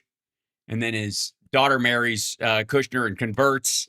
and the idea that that Bibi Netanyahu can whisper in Trump's ear and turn him into a Manchurian candidate because he's a weak, dough-headed asshole, which true, is a little bit of a cop-out too, isn't it? I mean, Trump pushed back against it, didn't he? Yeah. So, Roy Cohn also taught Trump to never pay his bills. Yeah, well, he also told him to never admit guilt, which is really not Christian. Also, that goes to the Christian folks again. I've got my family Bible. It's upstairs. I've shown my Masonic Bible that I have just to irritate Candace Owens, but I have the same one that she thinks was like a discovery. It's a great reference guide. And by the way, complete. Unlike Donald Trump's Bible, there's no missing passages. They didn't have to edit it. But you can also recognize someone who truly believes their Christian faith versus somebody who's just posturing, right? And no one postures worse than Donald Trump at that. And this idea that, I think some people have a problem understanding that Donald Trump is a faux Christian in a very functional way. There are a bunch of these like traveling evangelicals. I've mentioned them before, the kind of like road preachers that roll through Christian churches, and every, couple of months, you'll have this guy roll in, and Russell Brand's another phony. Yes. And I do question his Christianity. It seems timed very much like someone on death row. And quoting scripture is very different than living it. And a lot of these assholes, the Antichrist is going to be great at quoting scripture, which is how we know Donald Trump is not the Antichrist. He's trying. He's the Timu Antichrist. But yeah, he's not going to. No. He's not good looking and charming enough to be the Antichrist. There's too much work involved. It requires too much book study. He's not going to do it. But you could spot somebody who lives their values as opposed to sells the idea of their values. Yes? That's not all of us Democrats are, not all of us Democrats are godless heathens. We own Bibles too. This is true. Some of us have actually read them all the way through. It's also partially why we don't buy into the whole Judeo-Christian storyline that Ted Cruz likes to push. No, there's a big, the church I grew up in was just kind of your standard run of the mill. It's a church. It's a Christian church. It wasn't like Baptist, Evangelical, Lutheran, Second Presbyterian, any of these kind of like everybody gets a team jersey. I'm second, the Second Baptist or across the street. If you ever go to, there's a, in Coleman, Alabama, there is a street that has more churches on it than any other street in the world, including Vatican City. And it's just these little hut-like churches, but they're all like First Baptist, Second Baptist, Third Baptist, Fourth Baptist, Second Lutheran, Third, Episcopalian. It's like these, and they're across the street from each other. Like the First Baptist and the Second Baptist just walk out and go, "Fuck you," and the other goes, "Yeah, well, we're Second Baptist, so fuck you," right? Yeah, it has over 200 churches. That's right. And the one street, I shot a movie there with my dear friend Robert Hall, who's no longer with us. And we went down there, and my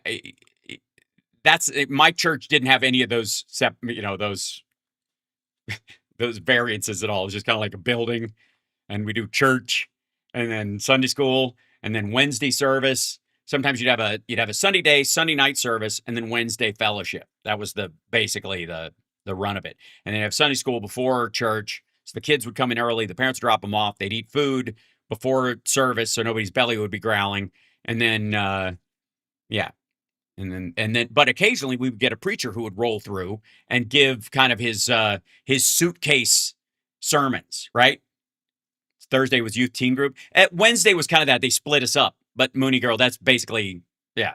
Like some did it in different. I mean, the room, you're going to use it, you know. So they would roll through and give their suitcase, lecture, sermon, and then they would sell stuff out of their suitcase. And I at one point, I asked my mom to buy me a cassette tape set based on this one preacher's sermon about the lies of carbon-14 dating. It was all about how dinosaurs and men lived together and stuff like that. When I was like 10, I think I was 10, maybe 9, something like that. And it wasn't because I necessarily believed it. It was just cool. It was like buying audio. We didn't have a TV, and so audio cassettes and vinyl LPs were my only listening pleasures in Kentucky. So I was like, I'll get this thing. Yeah, it's 12 cassettes in a big fucking holder, right? And I would just listen to them like chapters, but it sounded like it was like listening to old radio stories. So it sounded cool. But I was kind of like, well, I mean, obviously dinosaurs and people weren't alive at the same time. Get the fuck out of here, you know. But I was like 9, 10 years old, right? So the point being is that, you know, our church didn't have any kind of those like, we're different Christians than you guys. We're just kind of like, we're all just kind of nice. Just be better, will you? Just don't be an asshole. I'm going to say asshole, so sorry. You know, that was it. But the evangelical movement was just growing right about that time. It really burst onto the scene in the early 80s. And it was very 80s. It was very much like the sales pitch. Because once you moved, you know, it was cable television that created the first mega churches. First, cable access, which all Sunday was just given to churches. Even though they could have set up their own thing tax-free, we still had to give them that shit, right? So nobody could do a Sunday show on cable access because it was always taken over by the churches, right? Here, churches split over kind of inner drama. Yeah, unlike the Middle East. So the point being is that it became a sales arm. They recognized that if you could, you know, that's where we got the Jim and Tammy Faye Bakers. That's where we got Ozzy Osbourne's Miracle Man. It's where we got Leper Messiah from Metallica. It was in reference to these, you know, these mega church evangelicals who grew up out of cable TV. You no longer had to have a broadcast antenna. And you were tax-free. So, you know, Copeland started his own ministries, put TV shows on, doesn't pay a fucking dime in taxes for the money they make on it. They sell all kinds of shit, not just Bibles and which should be given away for free. I personally think that you should. Yeah, by the way, yeah, if you're a troll, please give a thumbs down to the stream if you haven't already. Yeah, Miracle Man, that's when I fell in love with Zakk Wylde's playing. Holy shit. What a great album. No Rest for the Wicked.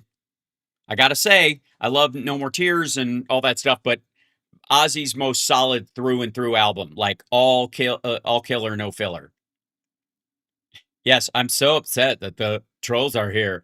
Oh my God, I'm emotionally distraught. How will I ever take their criticisms and live with myself? I'm sorry, just getting upset at trolls is so 2005. Anyway, so the, my point, if I have one, and I think that I do, was that there became this performative version of Christianity that had some dollar signs behind it. It was beyond just a tax break. It went into a money-making industry because just, you know, Glenn Beck, one of the reasons why he's trying to dump his entire model and move to a religious model is so that he doesn't have to pay taxes, even though it's bullshit. And I've told you guys that I'm more than happy to settle into my Reverend Gene Scott years, just, you know, with a horse farm full of, you know, former Playboy playmates sitting in a rocking chair with a chalkboard, just talking about one Bible verse a day. We're in the money. We're in the, I mean, come on. Yeah. Great job if you can get it, right? Ka-ching. Every church is a soap opera behind the scenes. I think it's some churches are soap operas in front of the scenes, in the pews. We used to have a family that, there were two families that were they bristled at each other. I won't name them because that would be rude. But you'll probably recognize them if you ever went to Christian church when you were a kid. One was the family that didn't sing because they didn't think hymns were right. That it was material glorification. So they would pray and they would listen to the sermon, but they didn't sing.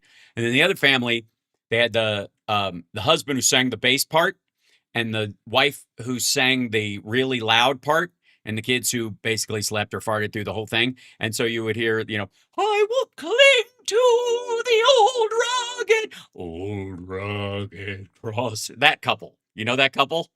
All right, yeah.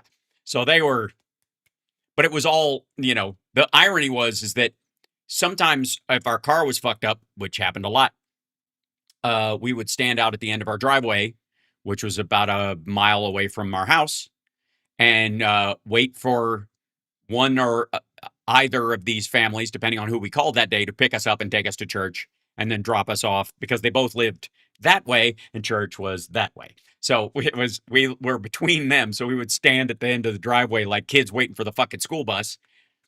Mama sang bass. Sorry, Daddy sang bass, Mama sang tenor. Yeah, that's exactly it. That's it. Yeah. Onward, Christian soldiers, marching as to war with the cross of Jesus. Catholic Church had those folks too. I don't doubt it. Yeah. Did she sing the quiet part loud? No, I think that's just her on Facebook now. Yeah. When I got my license, I had to pick up a kid who went to our school and church. Yeah. Church of the Subgenius.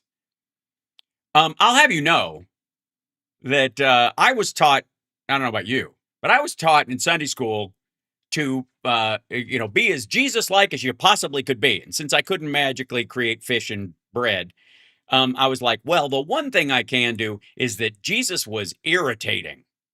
He knew the scriptures better than the deacons. So I was like, okay, that I can do. I don't have a TV.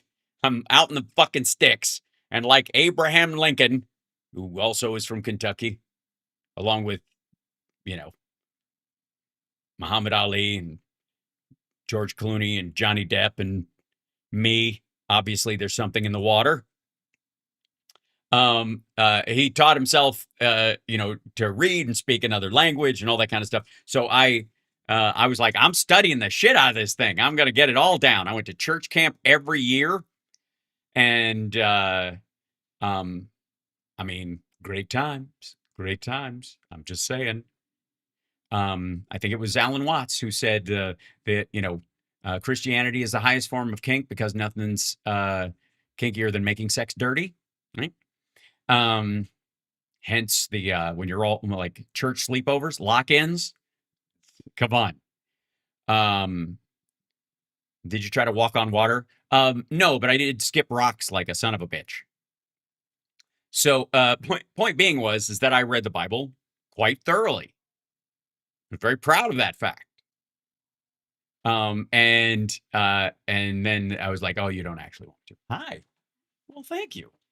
My girl. It's my girl. But you're my girl. I can't give you the Forrest Gump love. Beautiful lady. How was your workout? Well, that's good. Instead of taking it easy, you're actually pushing, right?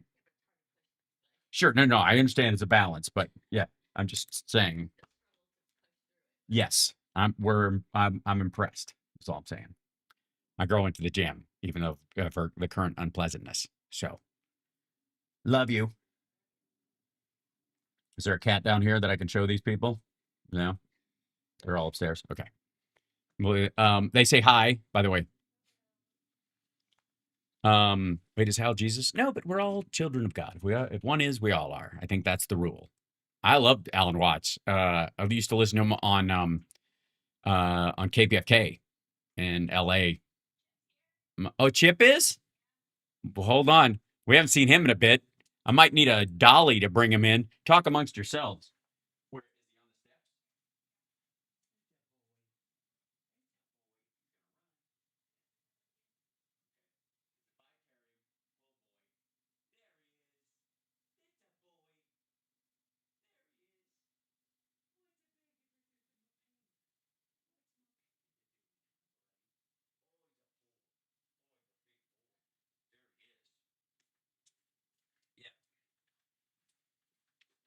So I have a, for those of you that don't know, I have a domesticated panda, and his name is Chip, and he doesn't, and please do not fat shame him. Summer does it all the time. Right, buddy? Hold on, buddy. Oh, gotcha. Oh, boy. It's a boy. It's just a boy. Don't get freaked out because there's a fan up there. You're okay. Okay. You're okay. You okay? Okay, buddy. He's all right. It's just a boy. It's a big boy. He's a big boy. This is Chip. Chip is a foster fail who was dying when we got him because his ass was broken. Sorry to break HIPAA laws on you, buddy, but hang out. But he had he literally was going to starve to death and die because his because his bowels didn't work and his butt exploded all the time. And so look, there's some people who will feed an animal through a dropper to keep them alive and that kind of stuff. I had to work the other end to keep him alive.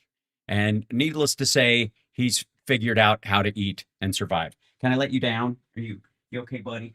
Can I just some loves before you go? Is that okay? Don't freak out because of the thing. Okay. Right. Feed it. Go use the potty, will you? Thank you. So Chip was he was a little teeny buddy, but he was dying. He was literally like they're like, he's probably not going to make it. They gave us these 4 or 5 kittens to watch, and 4 of them got adopted right away. And they're like, it's just you guys can watch him until he dies, basically. And I was like, not on my watch. So, anyways, I saved him. Summer and I both. But I spent a lot of time cleaning him up, bringing him food, and feeding him like liquid food so that he could get it down. And so we are dog people adopting a cat next month. I got to tell you, we're very close to the idea of having a dog. If we once these cats age out of existence, man, Chip, nice job, Chip. Thanks, buddy. Just yeah. Wow, just wow.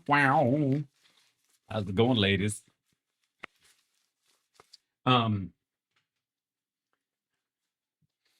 Yeah, there's a lot of chip hairs. That's what he does. He just sheds. So glad I popped for the high quality camera. Anyways, where are we? Okay, we're good. We're good on time. All right. I was just reading the importance of taurine in a feline diet.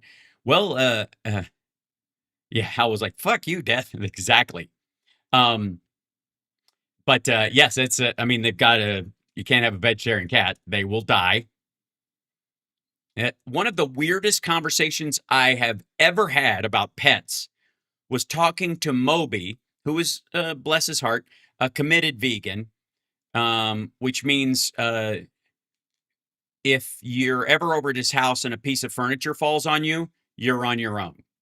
But he was talking about how he viewed his cats as mass murderers because he couldn't convert them to vegetables only.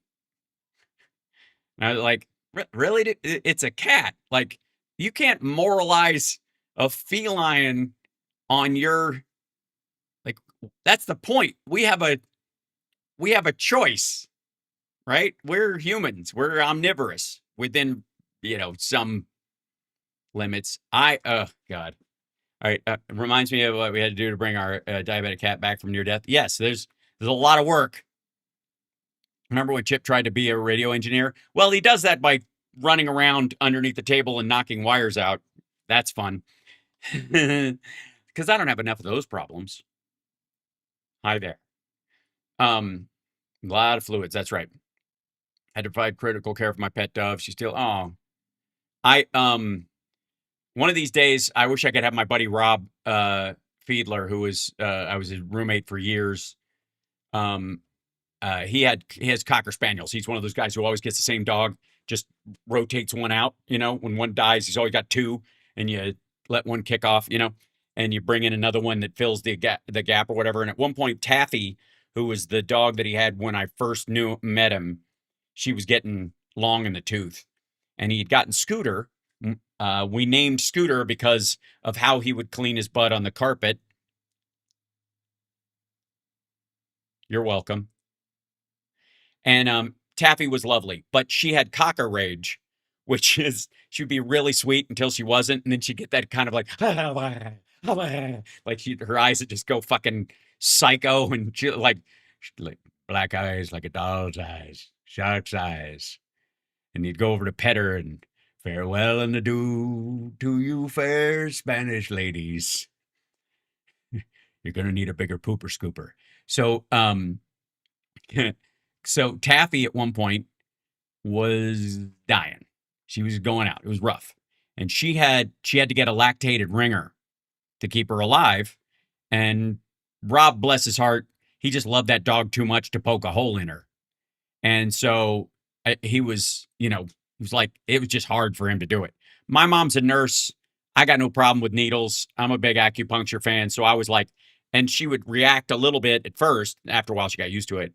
But I would sit there with the lactated ringer, put run the syringe into the skin between her shoulder blades and just watch it fill up with water, basically, so that she would have, she'd be hydrated. And I did that for weeks. Yeah. To keep Taffy around as long as possible. And on that note, I will see you guys later this afternoon. I'm going to cover some of Hegseth's back and forth for sure. Also, we barely got to look at Roseanne's droopy brain. We'll clearly look at that. And then I have something that I wanted to get to from from fucking oops, wrong screen. Hold on. From the Nuge, that apparently Uncle Sam has a satanic agenda. Now, who's president right now? I'm going to have to check between now and the next show because, it sounds again a lot like one of these same, the Democrats, Republicans are two legs in the same pair of pants. The same stuff that drove Cole Allen to try to bum rush a magnetometer and shoot randos in the back of a hall far away from his intended target. And Luigi Mangione to shoot a man in the back of the head instead of, I don't know, committing himself to the idea of creating an insurance company that works for free or as nonprofit to eventually give services to people that could do. I mean, if you care that much, maybe you don't. Maybe you just want to go out in a blaze of glory because you're a lazy, self-involved prick. Anyways, after looking at Ted Nugent, why would lazy, self-involved prick come to mind? I don't know. I'll figure it out later. Anyways, much love to you guys. Take care of yourselves, and I will see you later on. Thank you for watching House Sparks Mornings Mega Worldwide. Don't forget to subscribe not only to Phil's show, but also Boston Brian, who dropped by earlier. What is HAL short for? Higher Order Assembly Language. I was assembled at the HAL laboratories in Urbana, Illinois. Yep. Yeah. Well, yeah. Nugent, who adopted the underage girl that he was sleeping with because pedophilia is illegal in Michigan, but incest isn't. Nice. Also, Draft Dodger, who, by the way, Draft Dodger who wears a shit ton of camo. Nothing stops this dude from wearing fucking military gear and championing our our boys in blue and our soldiers that are whatever, right? He's always kissing authoritarian ass. Whoops, look at that. My widget dropped out. Oh, look at that. It's a little bit of it'll work. Oh, yeah, it's right. Yes, Hal is short for Hal. That's exactly right. But anyways, we'll talk. Yeah. So you're from Illinois then? Well, I'm like Lincoln, a lot like Lincoln, except shorter, and I don't have a law degree. But I'm a hell of a wrestler, and I'm full of empathy. But yeah, he he was born in Kentucky and became a senator in Illinois. So both states claim him. Like I think Illinois calls it Land of Lincoln, and Kentucky's the home, right? And I'm still upright. That's true. And I protect myself at plays by actually being on stage to start with. So my sister, right? All right. Thanks for lurking. By the way, subscribe. That's all I ask. It's not all I ask, but that'd be a good start. And who's your instructor at Urbana Hell? I'm self-taught in many ways. Don't get me started. Because look, do you want me to end the show? Or do you want me to keep going till the next show? Because I could do it. Don't even fucking throw down. Because I will do it, man. In the interim, I will see you guys later on. Much love. Take care of yourselves and take care of somebody else. And enjoy a little bit of Blue Marble, a new 01 single, which you can find on Apple, iTunes, and Spotify and all that stuff. Look for 01. And there you go. And I will see you guys later this afternoon. You hope.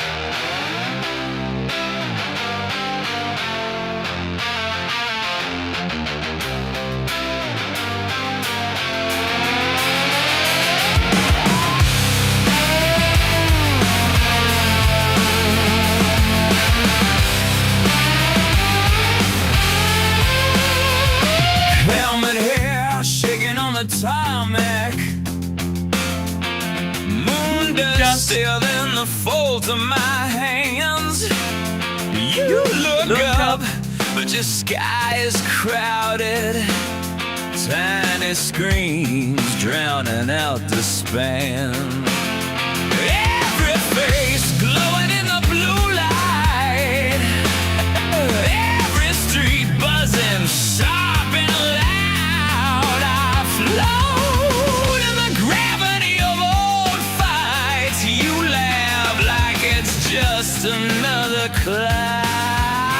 Passing from up there, you're a blue marble. Bruised paper thin halo, hanging abused. I held my breath as you spun in the dark. How can you burn what you are? How can you burn what you are? Saw your eyes through a scratched window. Porcelain balanced on black. Every wall looked like dust and water. Every border just a nervous crack. Now I'm back and the ground feels fragile. Cracked cups stacked in a kitchen sink. Your scream about lines on a map while your oceans crawl closer to the brink. From up there, you're a blue